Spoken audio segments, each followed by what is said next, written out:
Welcome to Jets Fans Live with your hosts, George and Eric. No, I'm kidding. This is the PFF Forecast, and we've got a fun one today. We will talk a little bit about the Jets draft, and I'm going to read some incredible DMs for you. I have about 150 to choose from, so the sample size is large enough. You'll enjoy them. We'll have a little fun with that, but we're also going to talk about the 2019 draft. And the reason for that is obviously fifth-year options are either being picked up or not being picked up. And so it's an interesting lens into the future based on what teams have done with those picks, but also a nice way to look at last week's draft because of the number of trade-ups. So that's what we're going to do today. It's going to be a lot of fun. Let's rock.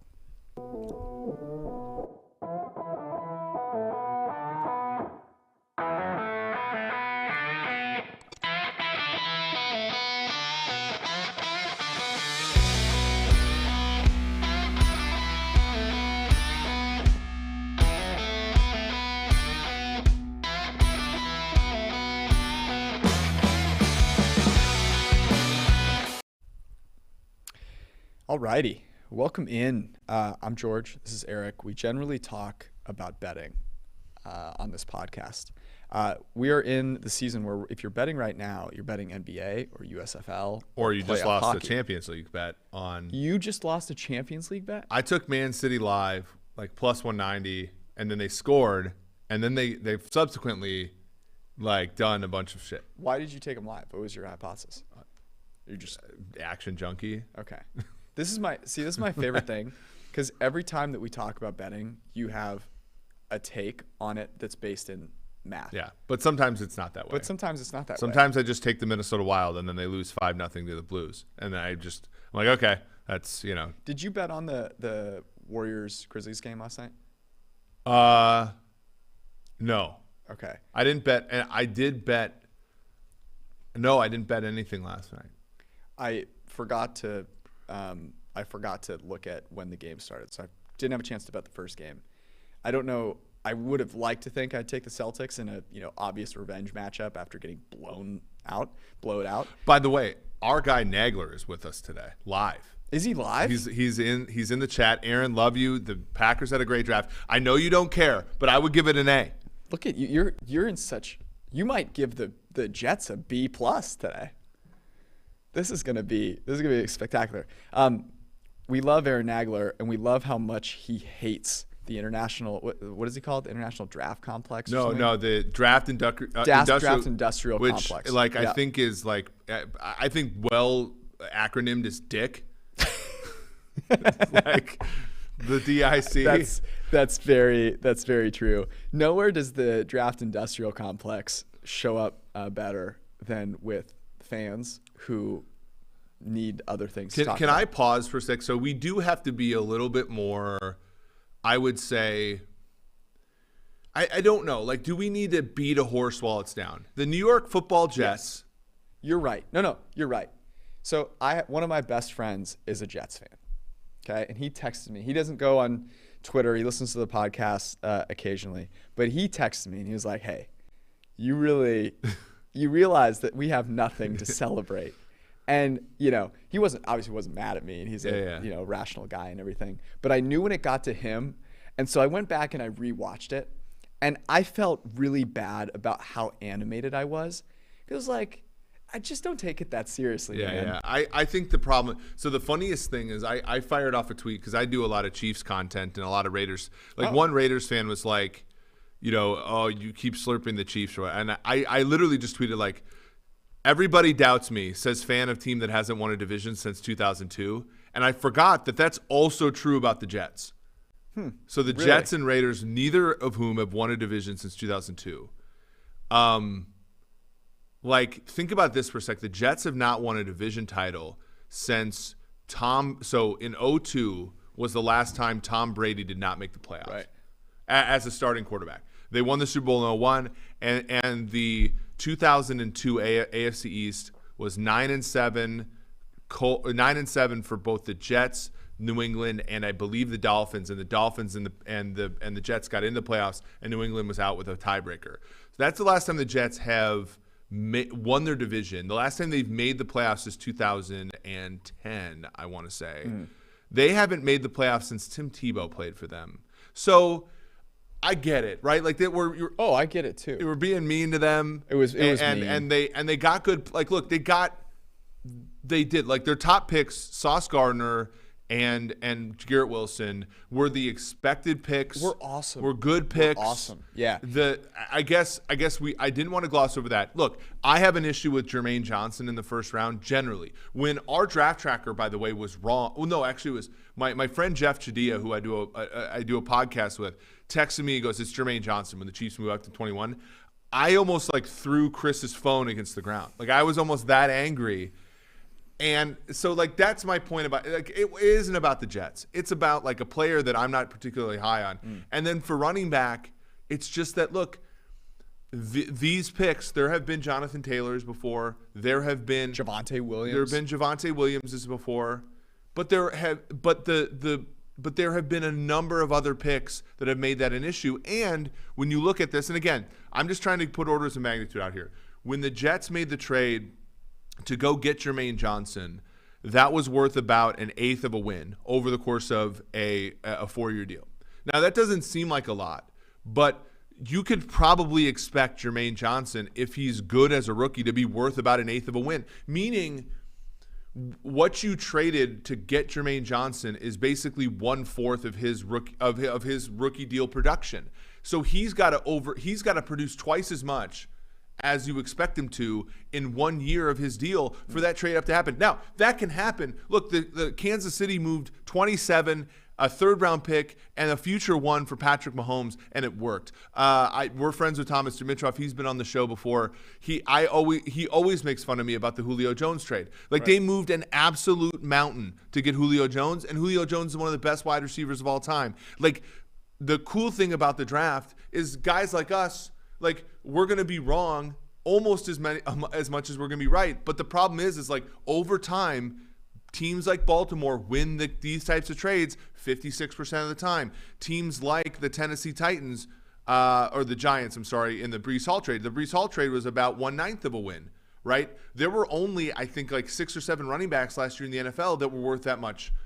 And so even if Breece Hall is a top-tier running back in the NFL, you traded one of his years just to move up 2 spots to take him. So again, we're not going after the Jets specifically. This is the process that gains these types of players. And again, Breece Hall could be the next Jonathan Taylor, and then it's the pick was worth Adrian it. Peterson, by the way. Yeah, and then he's worth it. But at the same time, like, we're just looking at the history of what's happened before, and we're going to talk about 2019 in a second. And it's no fun. It's no fun to be the guy that's like, by the way, I understand why people get mad. It's no fun to be the guy that's like, hey, man, would you rather flip a coin that lands heads 53% of the time and bet on heads, or bet on tails? And you're like, well, 53% is such a small percentage. You're stupid. You suck. And it's like, yeah, I get why that's not fun. Like, people are not watching football because they want to see their 401k increase steadily year over year. Yeah. So it's like, it's just a different perspective. And I should say this, like, I actually, in watching that back, felt really bad about, the number of times I swore it was bad. But, like, I got passionate about the process. I want the Jets to do well. Like, I actually do. Sauce Gardner, how many times do we talk about Sauce Gardner? I love Sauce Gardner. And the point that I was trying to make is, that we often gloss over below average process, right? Trading up twice, as you just pointed out, is a below average process. Too much by just looking at the big shiny things.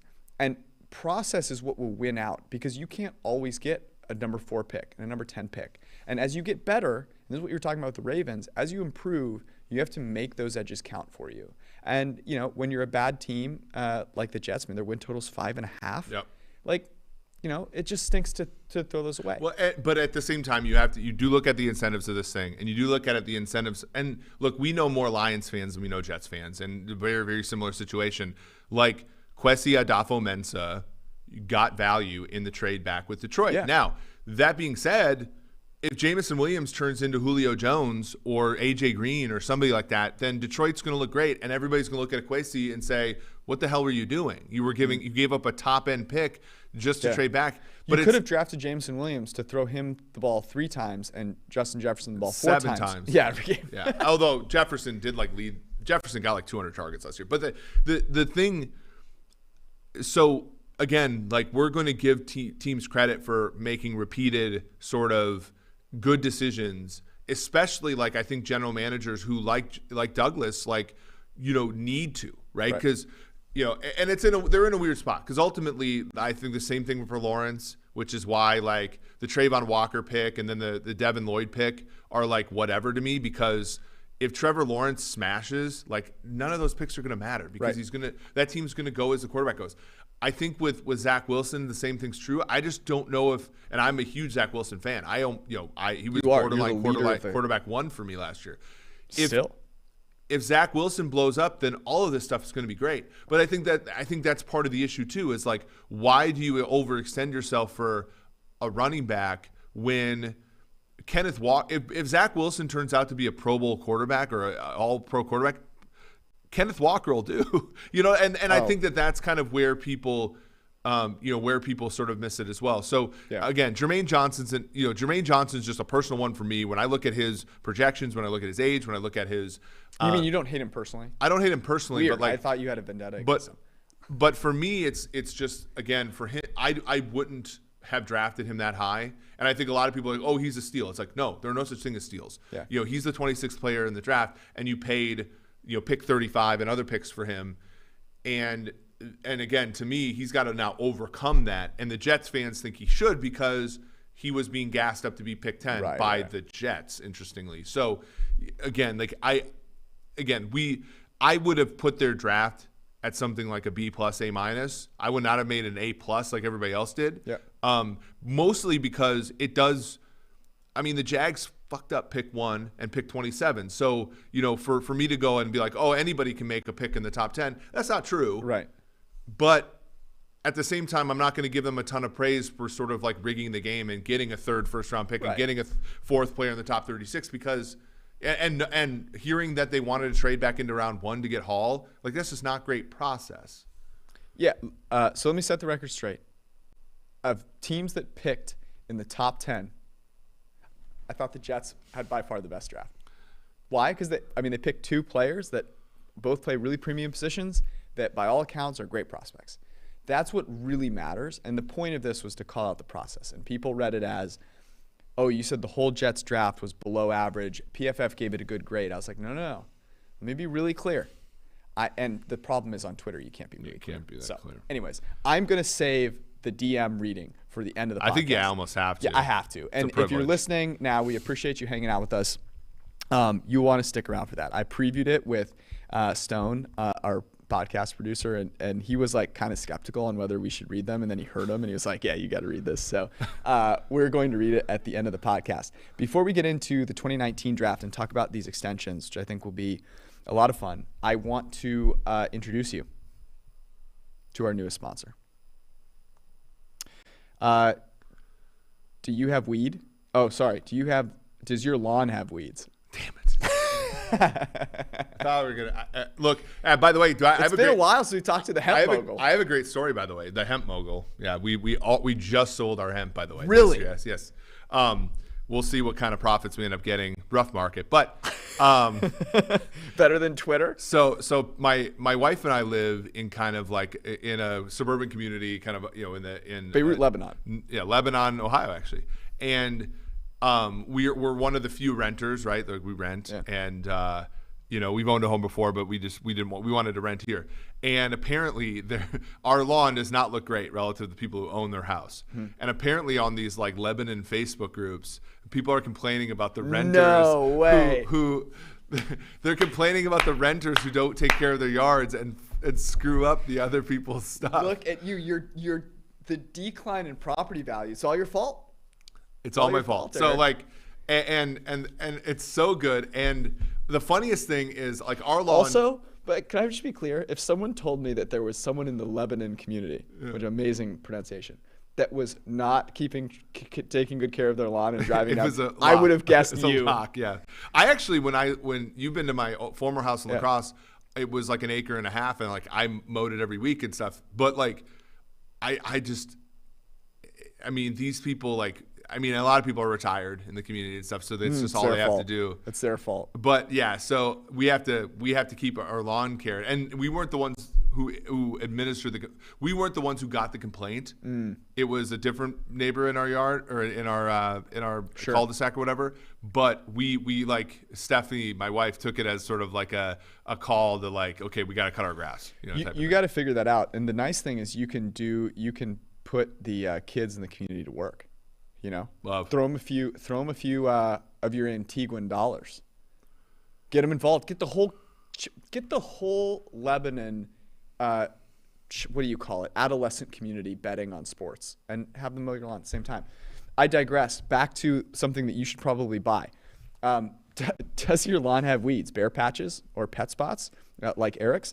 Sunday, that's what it's called, can help you solve all these problems and more. And it's the easy way. They've got everything you need from fertilizer to seeds to weed control. Nice. And it's all delivered right to your door. This is you need to buy this. Are you on their website right now? Sunday can help you grow a beautiful lawn without the guesswork or the nasty chemicals. Their custom plans include fertilizer and everything you need to easily care for your lawn. And you can feel good with kids and pets being around. You have both.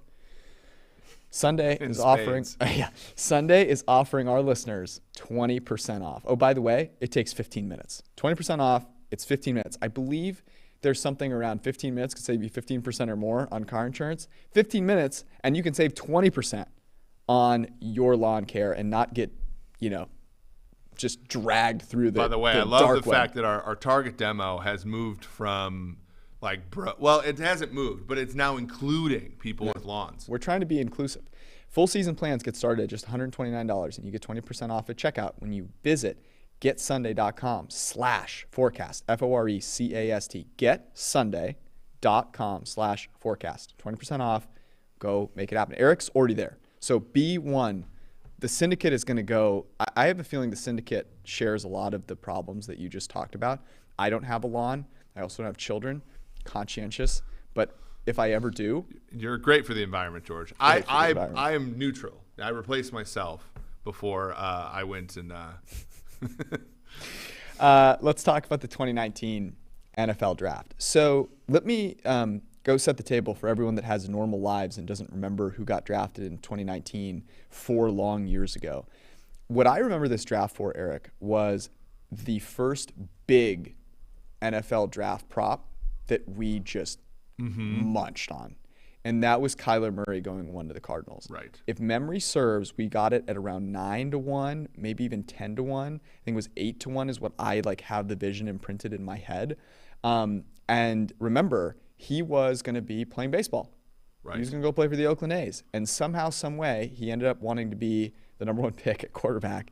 And the Cardinals, of course, Rosen is our guy. You remember that quote? Right. He was your guy. Rosen ended up not being the guy. They picked Kyler Murray. And at number 2, my San Francisco 49ers took Nick Bosa, finally hitting on a pass rusher in the top 3. At number 3, Quinnen Williams, defensive tackle from Alabama. Number 4, this draft is notable for a lot of reasons. At number 4, the Raiders took Clelin Ferrell, who very notably did not What have, do you know, though? He could have been the 4th best player in that draft. He could have been. This was the initial conversation around you don't go to In-N-Out and spend $100 on a double-double. Tampa Bay took Devin White. The New York Giants took Daniel Jones. The Jaguars took the pass rusher Josh Allen. The Lions took T.J. Hawkinson. The Bills took Ed Oliver. And the Steelers, this is why I'm going all the way to number 10, remember traded up, was it from 20? I want to say. Yeah, 20 to 10 to take Devin 20 to 10 to take Devin Bush, the inside linebacker from Michigan, who did not have his 5th-year option taken. So setting the table there, where do you want to, what's the most interesting thing, I guess, looking back and now seeing who's been had their options picked up? Yeah, by the way, 5th-year option thing changed for 2018 players to the 2020 collective bargaining agreement. Basically, there's a basic, so players who do not meet any of the requirements will get a 5th-year base salary calculated as the average for the 3rd to the 25th highest salary at their position, right? So positional value certainly factoring in here. If you meet certain playtime requirements, then you have it between the 3rd and the 20th highest salary, so it bumps up a little bit. Yeah. If you make one Pro Bowl, exactly one Pro Bowl on the original ballot, basically you have it equal to the transition tender. And if you have more than one Pro Bowl, you have your 5th-year option is equal to the franchise tender, which is the average of the top 5 players paid for your position. Basically, the 5th-year option is the franchise tag. So for Kyler Murray, it was about $29.7 million. For Nick Bosa, it was about $17.9 million, because those two have been to more than one Pro Bowl, the only two in this group. Getting them with the 5th-year option is like franchise tagging them. Players like TJ Hawkinson have been to one Pro Bowl, so it actually bumps up by about $2.5 million to the transition tender of 9.3. So, again, that has clouded a little bit of the sort of decisions that some teams have been able to make. For a guy like Josh Jacobs, for example, because he was the only running back taken in round 1, because he made a Pro Bowl, his 5th-year option numbers, instead of being $5.2 million, was $8.0 million. So the Raiders' 3 first-round picks in this draft, they go 0 for 3, right? By the way, I had somebody in the league point out to me, like the teams that get 3 first-round picks in the draft, not to, again, N is pretty small, so don't take too much from this, Jets. But teams that get 3 first-round picks have generally not done well. Well, I was going to ask you. Yeah. That we mentioned one of the Raiders' picks. The Raiders picked 3 times in the first round. Yes. At number 24, the Oakland Raiders selected Josh Jacobs, running back, Alabama. At number 27, the Oakland Raiders selected Jonathan Abram, strong safety from Mississippi State. They declined all 3 of their 5th-year options, which leads me to ask you, is this the worst draft ever in the history of all drafts? Well, and additionally, you had the Giants with Daniel Jones was declined. Their defensive lineman, Dexter Lawrence, at 17, that was the Odell Beckham trade pick. That was the exercise, so they got one. Garrett Bradbury. They traded back into the first round to get DeAndre Baker. Look, it's falling. We needed to get a value here inside the top 32. Yeah. Some people had him, as a top 10 pick. DeAndre Baker was terrible before he got into the legal issues. They cut him. He goes to Kansas City. That was a miss by us, by the way, right? We like DeAndre Baker. And he was the only corner taken in the top 32 picks. So, interestingly, no one from pick 27 to pick 32 got their option exercised. Should we read those out, by the way? This is an incredible list. Yes. The Oakland Raiders selected Abram. The Los Angeles Chargers took Jerry Tillery, defensive tackle, Notre Dame. The Seattle Seahawks took L.J. Collier. With the Chiefs pick, the Frank Clark trade. Yep. The Giants, as you mentioned, took DeAndre Baker, cornerback from Georgia. Then Atlanta Falcons took Caleb McGarry, offensive tackle, Washington. And this may be my favorite pick of the entire draft. For everyone who's saying, oh, you don't know Bill. Do you know better than Bill Belichick? You don't know better I don't than think Bill so. Belichick. You don't know better than me. Belichick took N'Keal Harry, wide receiver, Arizona State. Even the great ones. Yeah. And so a couple things I want to highlight here. First off, there has never been a number 1 overall pick who has not had his 5th-year option exercised. It's generally speaking gotten, since the 2018 where they changed everything up, it is the top end of the draft has gotten the drafts more exercised, and the bottom half has gotten less exercise. We've seen a decline in the number of back half of the first round players who have had their option exercised. Because of the monetary structuring, right? True, but it's also just like these guys have been bad. Like you can claim that Josh Jacobs. I think Josh Jacobs is the interesting one where he's probably met expectations. I think actually exceeded expectations. But he plays a non-premium position where the 5th-year option is not a value. Right. It's not a value relative to the rest of the market. So you have that, which is interesting when you think about the Jermaine Johnsons of the world. When you think about the Lewis Scenes, the pick. The Vikings traded. When you think about the Jaguars moving back into the first round to take Devin Lloyd, a non-premium position, those are good, good barometers there. Now, the trades, okay? We had a lot of trades in the first round of this draft, but none in the top 10. Yep. There were none in the top 10 in 2020 as well. Devin Bush was the only one in the top 10 of this draft. The Steelers gave up a great deal to move up to get Devin Bush, 20-10. Non-premium position, trade up, basically everything we'd rag against. and he's not. I mean, he gets injured in year 2. That hurts, Yep. of course, but that's part of. But those things happen. Those are part of the distribution. That's part of the risk, right? And no one wants to talk about that. Like, we're not predicting an injury. We're simply saying that, like, pardon my French, shit happens. Mm-hmm. And one of the reasons that more flips of the coin, more picks, and people go, oh, it's a 5th round pick, it's a 3rd round pick, like, who cares? It matters because you're flipping coins, and that widens your range of outcomes. And so one of those players can blow up, every once in a while, and that will make up for an injury here or there to that one player that you've concentrated all of that risk on. Yep, absolutely. And so, and then after that, there was a bunch of players that hit. You had the Vikings with Garrett Bradbury, sort of the non-premium position at 18. Mm-hmm. That was another example, like, it's sort of roster construction 101, but Jason Fitzgerald and Brad Spielberger did such a great job at documenting this. It's like, how do you define a premium position? Well, the definition of not being a premium position is basically, are these positions accessible in free agency? So can you get a Joe Thuney in free agency? Can you get a can you get a safety? Can you get a Tyrann Mathieu in free agency, as the Saints did today? Can you get a linebacker? Can you get a Joe Schobert in free agency? Can you get a tight end in free agency? Tight end always available in free agency. Can you get all those positions?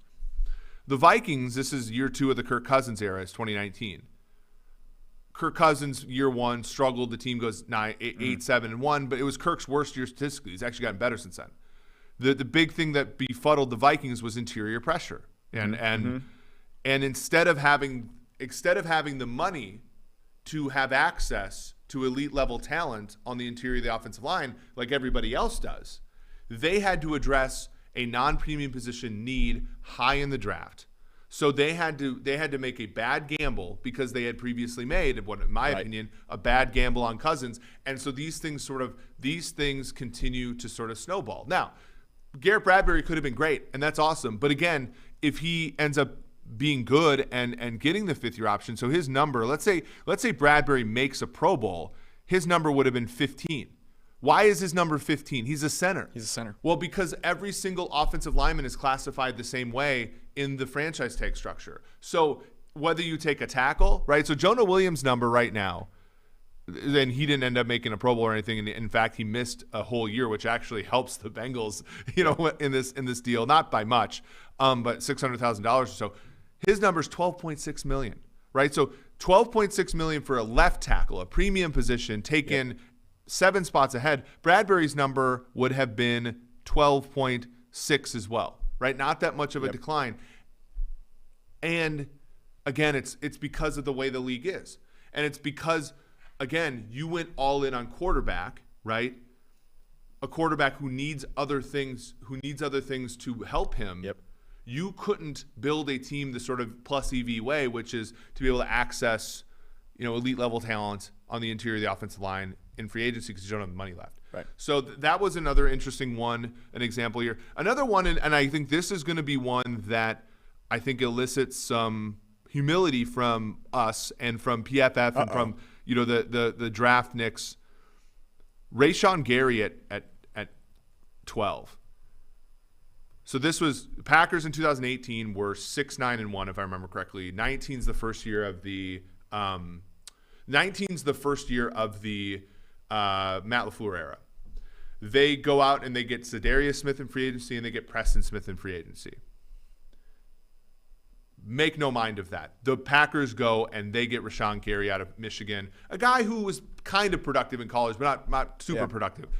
But what happened? Freak athlete, plays a premium position. He was also taken at 12, so let's not get the Trayvon Walker people in here. He was taken at 12. Again, freak athlete, plays a premium position.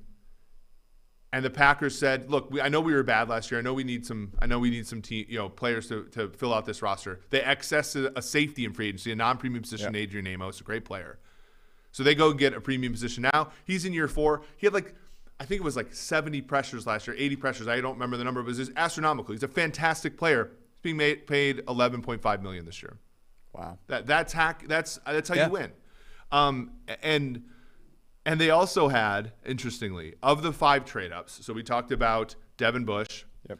We talked about the Atlanta Falcons trading back in for, I believe, McGarry. We had Baker, and then we had two that actually worked. Oh, no, and then Andre Dillard, who... Yes, the Eagles, that's right. Eagles leapfrog Houston. Everybody said, oh, great move by an analytically sound team. They know when to break the rules, right? No, it's still what it is. But the Packers did trade up at 21 and got Darnell Savage, who has been a pretty good safety. Now, I think, again, I don't know necessarily if I would do this because safety is a non-premium position, but they are a team that plays a lot of safeties. Right. They are a team big nickel that plays the big nickel. But that one, it worked out. It worked out. Another interesting one here, or another interesting thing about this draft are the wide receivers. The top wide receiver taken no longer playing for his original team. Baltimore selected Marquise Hollywood Brown, wide receiver from Oklahoma, who they just traded in this draft. But the story here are the wide receivers that came after. Deebo Samuel was picked number 36. A.J. Brown, 51. Your Chiefs took Mecole, not your Cole, but Mecole Hardman at 56. DK Metcalf, who was the consensus number one receiver by many, was pick 64. Deontay Johnson, 66 by the Steelers. And then you can go all the way down. And the Raiders, interestingly, had a great draft after the first round. One of the reasons was at pick 149, they took Hunter Renfrow. Let me ask you this. We had this poll on the YouTube channel right now. Who's the best receiver in this draft? Other than Mecole Hardman? Actually, should we just redraft the top five? The top five. Okay. Because we'll take some receivers, right? We'll take some receivers. So, okay, you want. But how would you do it differently, even in hindsight? Murray, Bosa. Okay, so the Jets at 3 would take one of the receivers then. Yeah, so I think we're probably consensus Murray, Bosa 1-2. So should we start at 3? Yes. Okay, so this is probably where the receivers come in. Who would you take at 3? I'll let you have number 3. So among those receivers, I would take. It's tough. It's really tough.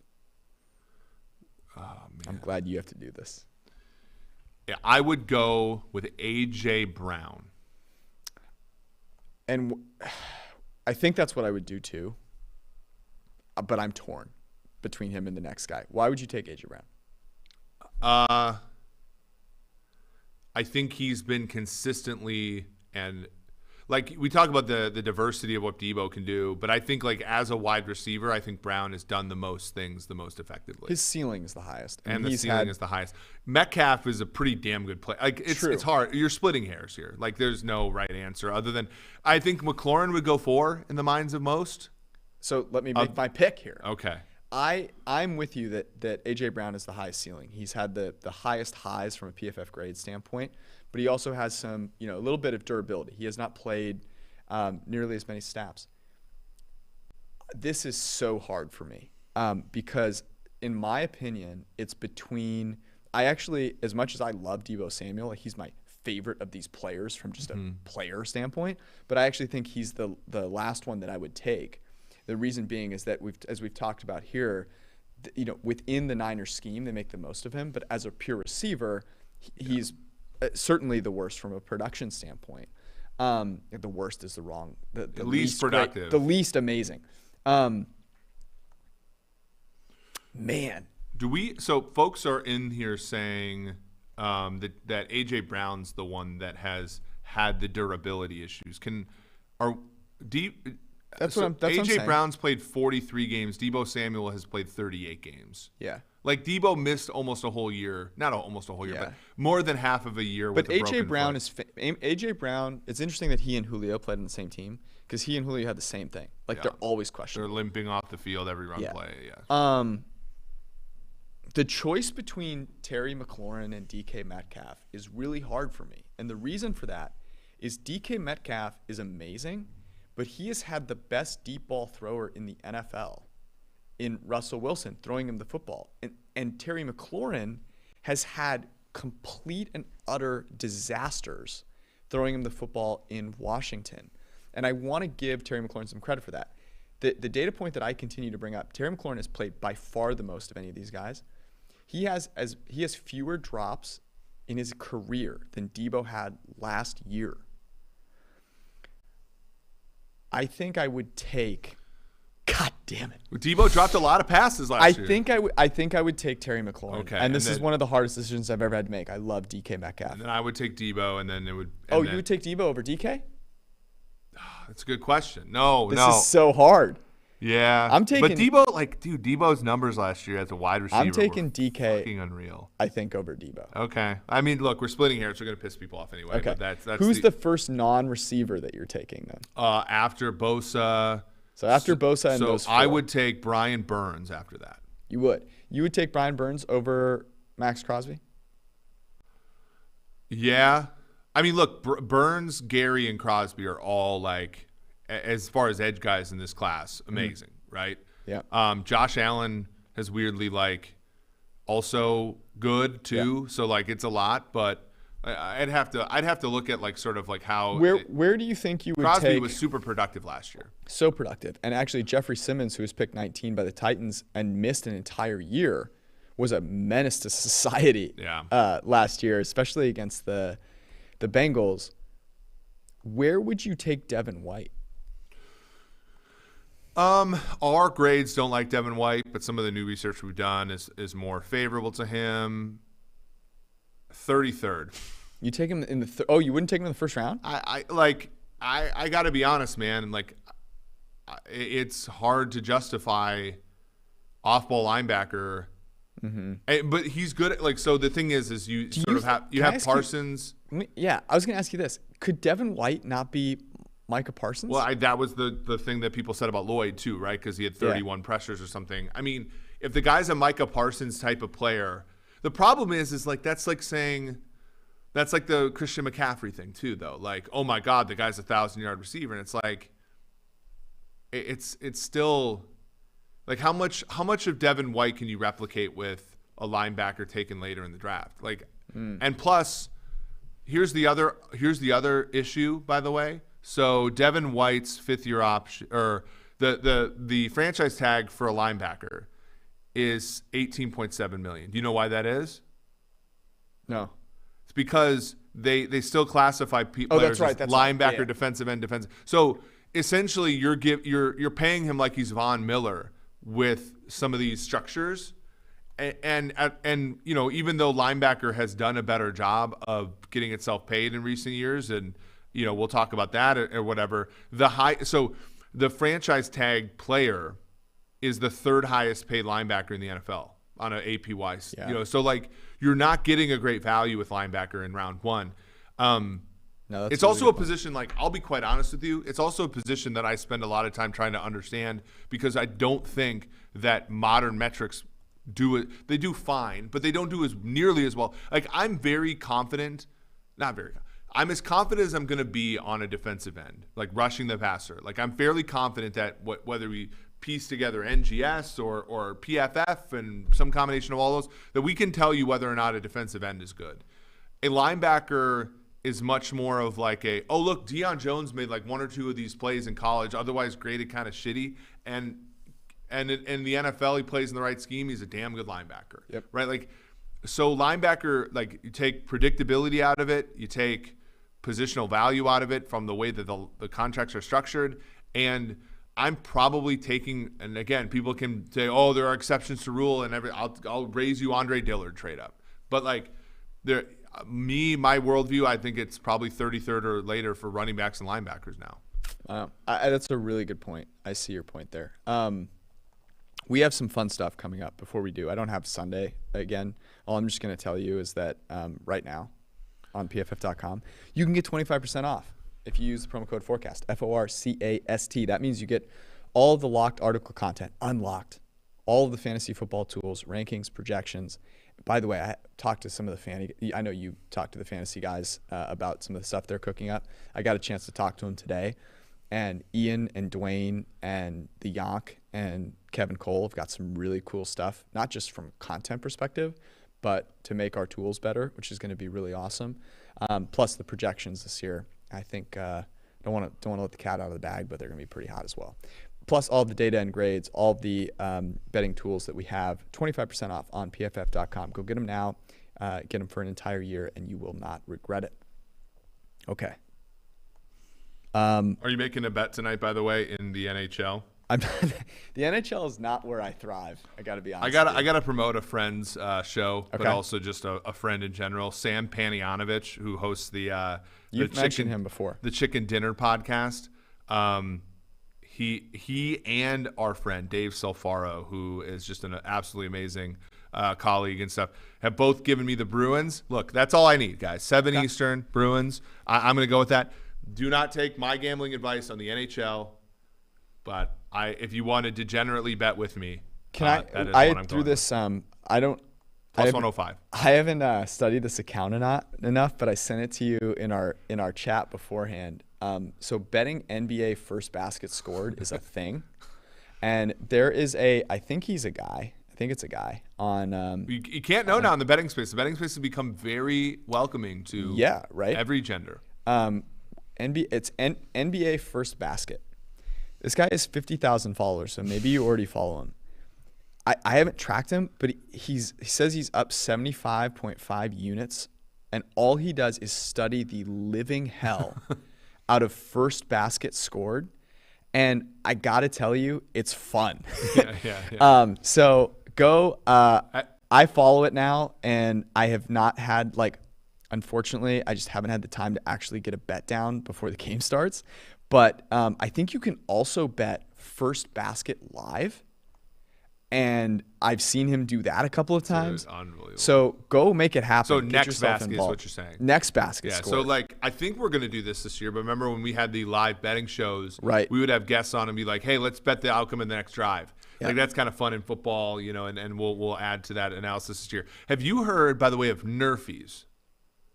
Like Nerf balls? No, so the big craze at the very beginning of baseball this year, and look, I haven't watched a lot of baseball. I saw that umpire rubbed the guy's hand down while he stared into his eyes today. That was something. Baseball, can you have one normal day, please? Totals on some of these games. I only have one bet on baseball this year. 2 bets, actually. The Giants will make the playoffs. The Giants over, I think it was 84 wins or something.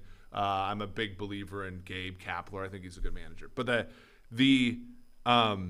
but the totals in these games are 6.5 runs. Yeah. Right? It's absurd. They somehow unjuiced. The baseball looked at the landscape of human beings and said, what we need is less scoring. Great job, guys. But anyway, so early on in the baseball season, all these touts and online, gambling people, Barstool and all this stuff, we're touting Nerfies, which are called no earned runs first inning or something like that, or no runs first inning. So Nerfy. And everybody was talking about and there was Captain Jack Andrews, a really good follow on Twitter, went through and showed why you're a freaking idiot for still betting Nerfies. And he went through and said, this is an efficient market, stop betting it. And went through, but I just think it's funny, A, that it's called Nerfies, B, that everybody decided that this was going to be the thing that they were betting this year. And see that this guy has done it with basketball, but has actually been the first one to do it. I guarantee you, in a year they'll sharpen this. We've had conversations with sportsbook people. They're not stupid, right? Oh, yeah. These edges don't stay there for that long. Oh no, but also sportsbooks love this because it gets people engaged. Right. This guy is going to give you a ton of liquidity, but then people following him are going to give you square liquidity that'll sort of pay the It'll books. back it out. By the way, he's saying that he is on Bam and PJ Tucker tonight for the Heat game, for first basket scored. First basket scored for that early game. I'm looking at this right now. Don't take my word for it, but the Heat are 8-point favorites over the Sixers. Embiid is not playing, I do not believe. So that's why the Heat are big favorites. They could crush. But the one I like is the Suns are up 6-point favorite against the Mavericks. They obviously won game 1. They're up 1-0. And the Mavs have Luka Doncic. I feel like he comes out and goes hard. So that's going to be my bet. I'll hopefully get it. By the way, there are people in the comments, and I just want to address this because I love this. People are oh, the Jets are much better than 5.5 wins. Bet it. Jermaine Johnson is much better than the 26 pick. Go bet it. Go bet it, please. That's the motto of our program. If you think the markets are low on the Jets, you have an opportunity. Look at George. Do you think this guy right here with this jacket and this hairdo and that wooden water bottle is really going to be that upset by you calling him an idiot on the internet? We'll find out. Here's the thing: the one way that you're not going to stick it to George by calling him a C word. We'll see. In comments, but you can profit if you think George is wrong by going to a sports book and betting the Jets over 5.5. At this point in this country's history, Kansas is about to legalize sports betting. You have a chance to profit off of George's bad opinions if you think they're that bad. I don't think they're that bad, but I'm just saying, calling George all the names in the book is not going to win you anything.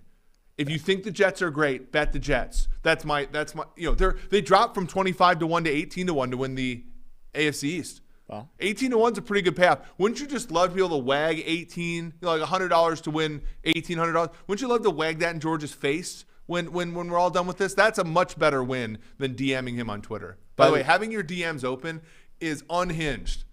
I love it, man. I love the passion that people have, and I don't get. Sometimes you read something and you go, oh man, this person, what do they know? But like, I know where people are coming from. People are passionate, and I love that they're passionate.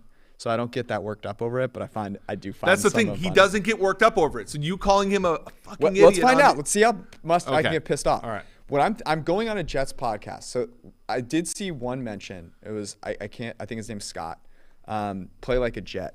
One on Twitter. I'm gonna go on his podcast. He was gracious enough to open up some time on, I think is it Saturday morning that we're gonna do it, because that was the only time I could do it. I was like, I'm gonna come on your podcast. He's like, come on the podcast. We promise we won't be uncivil. I was like, I'm coming on the podcast. Let's talk about it. So I'm gonna do that. I'm also thinking about this. I'm thinking about betting the Jets over, in large part because what I think I might do is like bet a significant amount on the Jets over, and if it goes over, we'll do something fun. By the way, we like the Jets over. We like the Jets over before the draft. Yeah. We make it about 6.3. So go ahead and bet the Jets over. We like it. I'm just saying nothing I said, by the way, is saying I'd bet the Jets under. Yeah. I mean, we're down. Like, look, remember when the Tua stands came after us? Two and on? Let's see if any two and on. I don't know. Okay, so here we go. These are my DMs. If you have children in proximity. By the way, somebody here is calling betting legitimate organized crime. Look, guilty. A lot of things are that way. If you have children in the room, I am going to read these verbatim, so you may want to save this for later. By the way, I actually just got a DM that says, love you, George. Someone's supporting, and that's kind of you. Okay, a lot of clown emojis. We're going to start with this one. Get the Jets' dick out your mouth. Okay. By the way, wouldn't that be the opposite? I think that's the opposite. Yeah. Not good.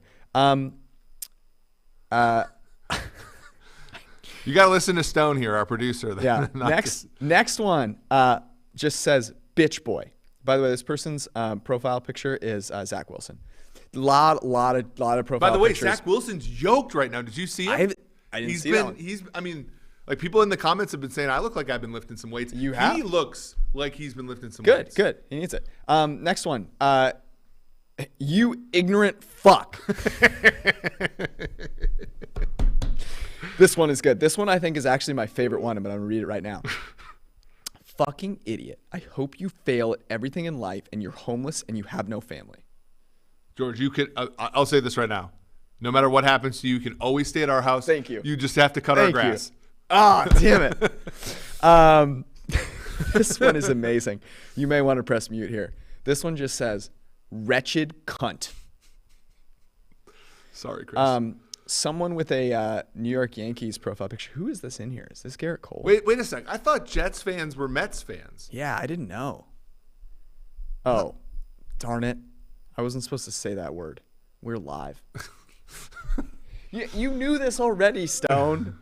I thought you were gonna bleep it out. Gosh, I can't catch a break. I gave you a warning. I told you Stone said not to say it. I thought he was gonna. Okay, what can I not say? Is that the only thing? No, to be fair, somebody said it to you. So that's true. Stone, just reading these verbatim. We're asking for your forgiveness. Tell me what I can and can't say. Anyway. He's typing in the chat. Next one. List of things. Just read off the list he says you can't say. Right. Yeah. The George Carlin one. Next one. Just F you, George. Now I'm bleeping things out. It doesn't matter anymore. Yeah, I feel so bad. By the way, did I tell you? You're an effing idiot, by the way. I don't know what that by the way was. Real fans, do better, man. Real fans can read between the lines on this lazy type of coverage. Real fans. By the way, I swore on a radio show today for the first time in my life. Somebody had used a dump button on me. Mike Shope, I think you listened to the show. Hi, Mike. Fun. And I said like shit or something on air, and I was like, oh, sorry. And like I thought, they all laughed and hit the dump button and stuff. So look, you're amongst friends here. I feel so terrible. Okay, there's some good ones here. Keep crushing fantasy numbers, you effing herb. Herb. What does that mean? Tell me what herb means. I think that's that one Jets writer that actually has a decent number of follows that like quote tweeted you and said like follow. My favorite thing is some of these like people who are actually professionals in the business who are like covering football like this can't be fun. It's like some of us like my big thing. Here's the thing. Winning like football only matters if like football's a game. And if it's not a game, like if you don't think that winning and losing matters, then just tell me up front, because then I can be like, look, that boy's sick, right? Yep. When I look at Breece Hall, but like we're trying to understand what team, like the likelihood that teams are going to win. So that's part of our analysis. I know it's not part of yours, and I know like for a lot of people, hey, you're taking up the precious time here. We've got some comments to read. Next one just says beta. Next one just says the P word. Next one, you're a clown. Next one, you're stop hating on the Jets, you stupid effing B word. It's more fun to not read these, I think. Good thing you don't have a blue check mark, you clown, laughy face. Actually, don't give a flying F what you think because your analysis is lazy. Well, you also DM'd me. This one's good. In the most disrespectful way possible, your take on the Jets draft was effing awful. That's the most disrespectful way possible. These are amazing. You're not even verified on Twitter, you effing clown. You're terrible at your job. You're spelled incorrectly. Love. One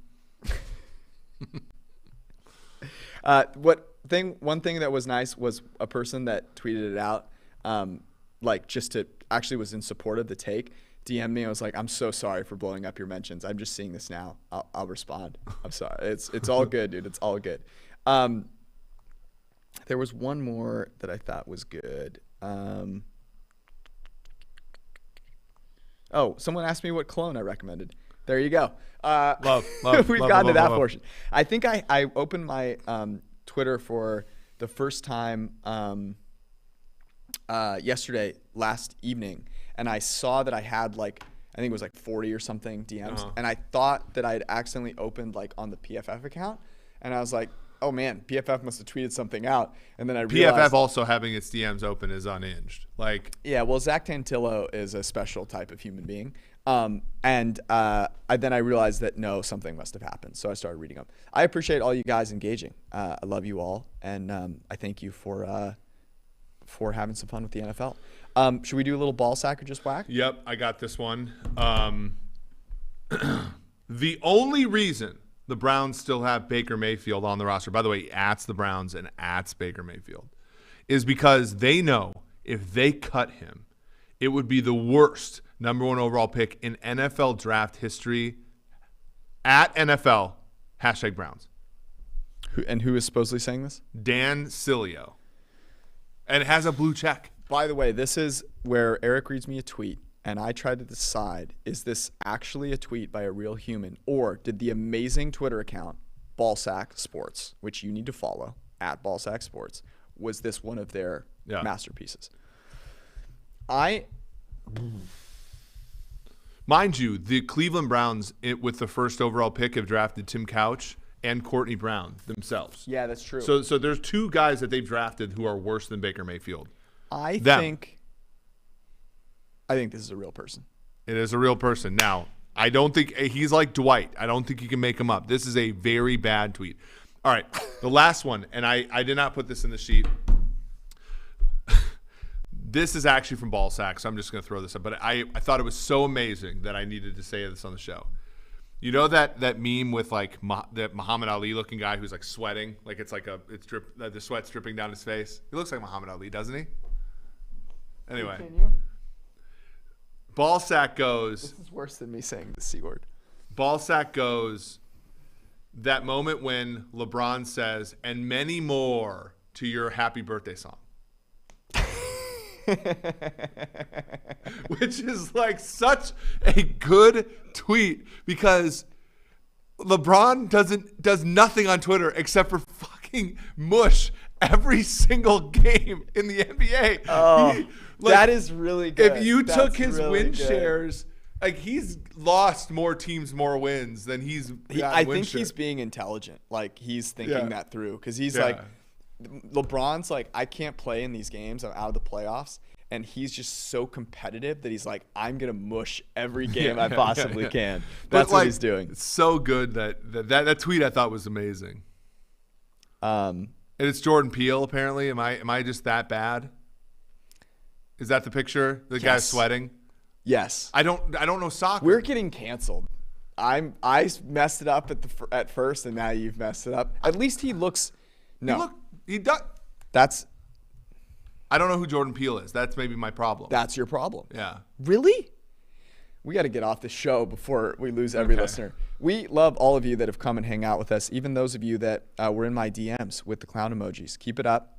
Let's go Jets, and we'll see you guys on Sunday. Love you.